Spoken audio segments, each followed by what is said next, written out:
સાવલી તાલુકાના મંજુસર ગામે નવી નગરીમાં 25થી વધુ ઘરોમાં વરસાદી પાણી ભરાતા સ્થળાંતર કરાયા। 25થી વધુ ઘરોમાં પાણી ઘૂસી જતા ઘરની તમામ ઘરવખરી પલળી જવા પામી। તમામ લોકો બેહાલ। તમામ વિસ્તારમાં કમરથી વધુના ભાગમાં પાણી ભરાયા। સૌથી વધુ લોકોને ગામની શાળામાં સ્થળાંતર કરાયા। ગરીબ મજૂર પ્રજા નિસહાય થતા સ્થાનિક અગ્રણી વિજયસિંહ વાઘેલા તમામને અસરગ્રસ્તને ફૂડ પેકેટનું વિતરણ કરાયું।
આજરોજ સાવલી તાલુકાના મંજુસર ગામે આદિવાસ વાઘરીવાસ અને અન્ય સમાજના લોકો પણ ત્યાં આજુબાજુમાં રહે છે।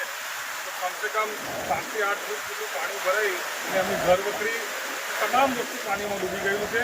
તો આજે હમણાં અમે એ લોકોએ કાલ સવારનું કોઈ ખાધું નહોતું એટલે અમે બિસ્કિટના પેકેટ ખીચડી અને એનું સંપૂર્ણ વિતરણ કર્યું છે। હમણાં આ લોકો 100 જેટલા ઘર 2 ઘર થયા છે।